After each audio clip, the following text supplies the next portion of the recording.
शौर्य की शूटिंग शाम को ही खत्म हो गई थी। शौर्य ने यहाँ से निकलकर सीधा छगन मगन के पास जाने का सोचा। 2 दिन हो गए थे रूबिया और सिकंदर को पकड़े हुए, और छगन मगन उनसे कुछ खास जानकारी निकलवा नहीं पाए थे। शौर्य को यह चिंता नहीं थी कि जहांगीर खान अपने फाइटर्स की गुमशुदगी की कोई रिपोर्ट लिखाएगा, क्योंकि वो कोई लीगल काम तो कर नहीं रहा था।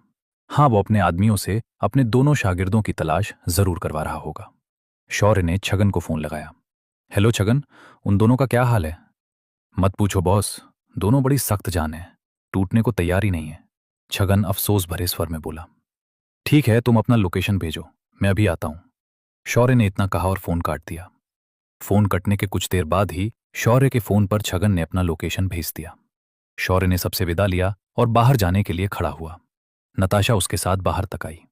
तुम इतने भी क्या बिजी हो कि शूट खत्म हुआ नहीं और तुम चलते बने? अब क्या करें, कुछ ऐसे काम हैं जिसे पूरा करना जरूरी है।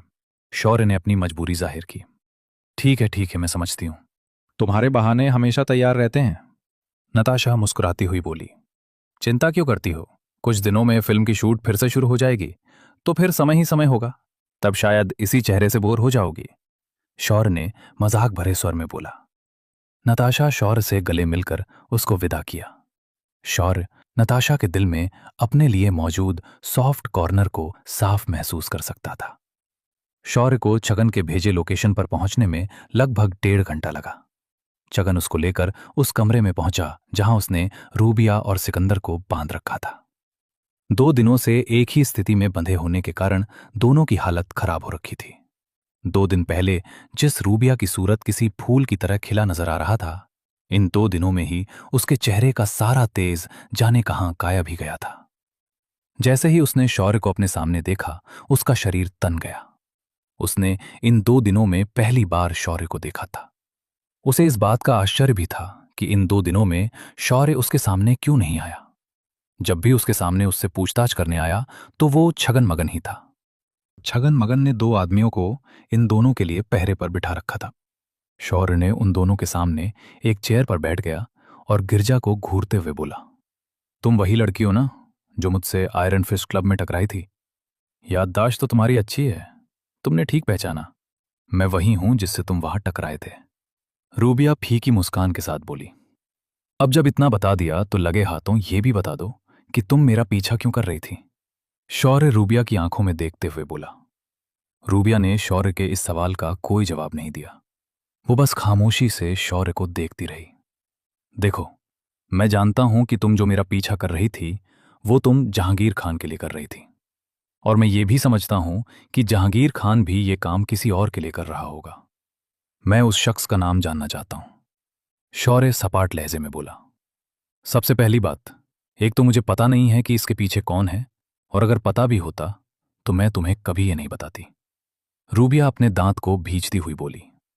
तो फिर ठीक है, फिर तुम्हें और ज्यादा अपने पास रखने का कोई फायदा नहीं। छगन, ये दोनों हमारे किसी काम के नहीं हैं, तो फिर इनका होना न होना हमारे लिए बराबर है। अब और ज्यादा इनको मुफ्त में पालने का कोई फायदा नहीं।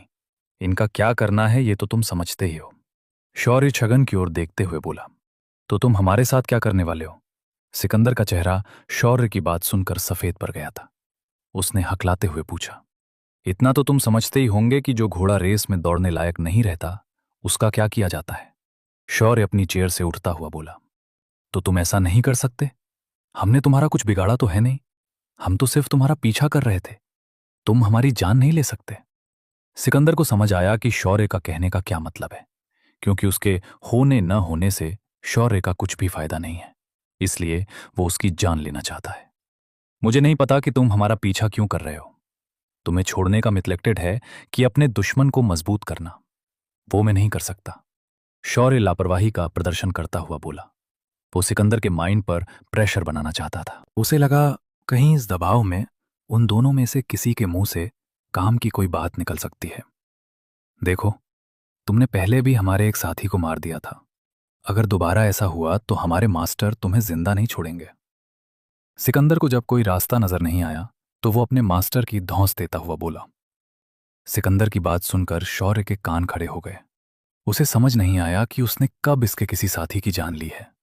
क्या ये रजत का ही कोई साथी है? पर यह कैसे हो सकता है? रजत को मारने में उसका हाथ है, इसे साबित करना इतना आसान नहीं है। अगर ये रजत के बारे में होता तो इसमें मुख्तार भाई का भी इन्वॉल्वमेंट होता, पर इस मामले में उसे नहीं लग रहा था कि मुख्तार भाई की कोई इन्वॉल्वमेंट होगी। वो असमंजस भरे स्वर में बोला, क्या बकवास कर रहे हो? मैंने तुम्हारे साथी को कब मारा? सिकंदर, ये तुम क्या कर रहे हो? तुम्हें पता है ना कि हमें चुप रहना है, इस बारे में कोई बात नहीं करनी है।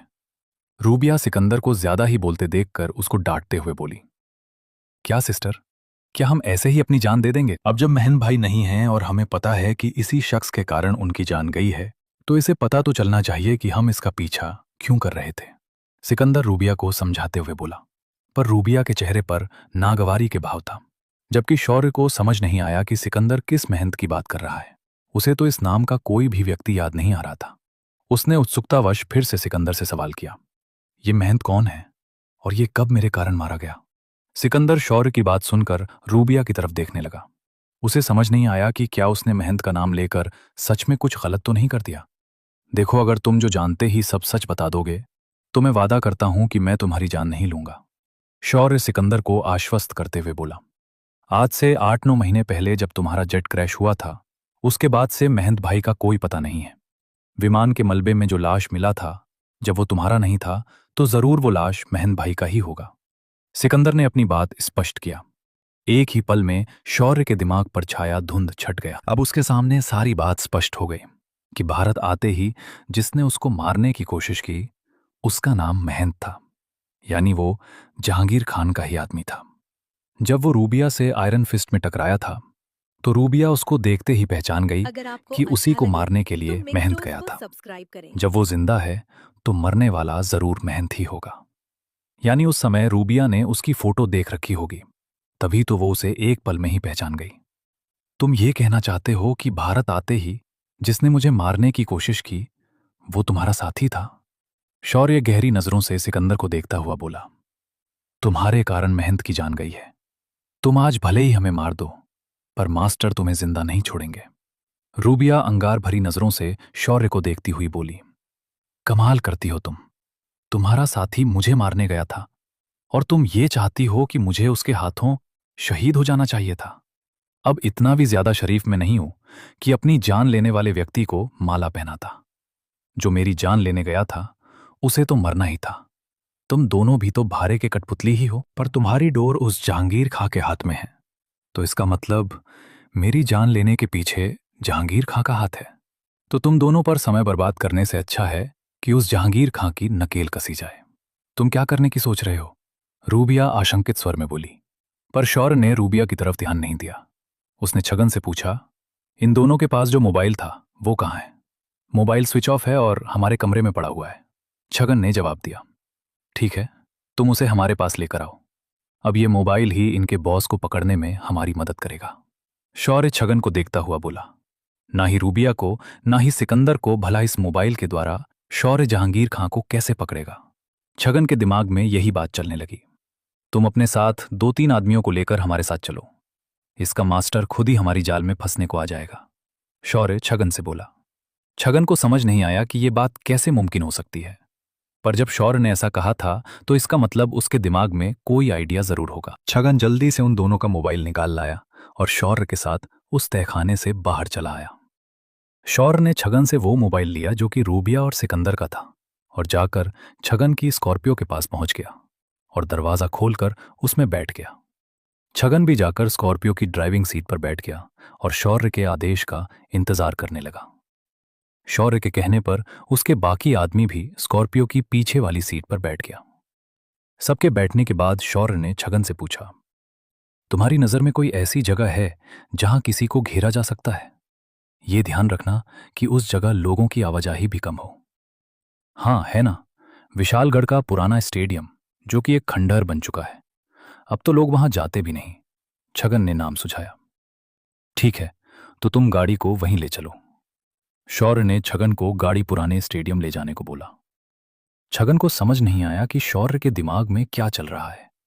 छगन की गाड़ी जब उसके ठिकाने से दूर आ गया तो उसने दोनों मोबाइल को ऑन किया और सामने कार के डैशबोर्ड पर रख दिया। गाड़ी आगे बढ़ती रही। लगभग 5 से 7 मिनट के बाद उन दोनों में से एक मोबाइल पर कॉल आने लगा। 2 से 3 रिंग जाने के बाद शौर्य ने फोन उठाया और कान से लगा लिया। हेलो, कौन बोल रहा है? दूसरी तरफ से शंका भरी आवाज सुनाई दिया। तुम कौन बोल रहे हो? तुम अपने बारे में बताओ। शौर्य तीखे स्वर में बोला। मैं इस मोबाइल के ओनर का बॉस बोल रहा हूं। दूसरी तरफ से आवाज आई। अच्छा, तो तुम्हारे कहने पर ही ये लोग मेरा पीछा कर रहे थे? शौर्य अपनी आवाज में आश्चर्य का पुट भरते हुए बोला। अगर अपनी सलामती चाहते हो तो छोड़ दो मेरे दोनों शागिर्द को, दूसरी तरफ से कहा गया। चिंता मत करो, कल परसों तक तुम्हें इन दोनों की लाश मिल जाएगी। शौर्य लापरवाही से बोला। देखो, इन दोनों को कुछ मत करना, वे दोनों सिर्फ मेरे लिए काम करते हैं। दूसरी तरफ से जहांगीर खान की आवाज आई। ये तो और अच्छी बात है, इन दोनों के मरने के बाद तुम्हारी ताकत भी तो कमजोर होगी। शौर्य हंसता हुआ बोला। दूसरी तरफ से जहांगीर खान का गुस्से से भरा शब्द सुनाई दिया। तुमने अगर उन दोनों में से किसी को कुछ किया तो अपना बुरा अंजाम भुगतने को तैयार रहना। तुम अपनी चिंता करना, मैं हमेशा इसके लिए तैयार ही रहता हूं। इतना कहकर शौर्य ने फोन काट दिया। अब आगे क्या होगा? आखिर शौर्य का क्या प्लान है? क्या शौर्य अपने मकसद में कामयाब हो पाएगा? तो फिर इंतजार कीजिए अगला पार्ट के लिए।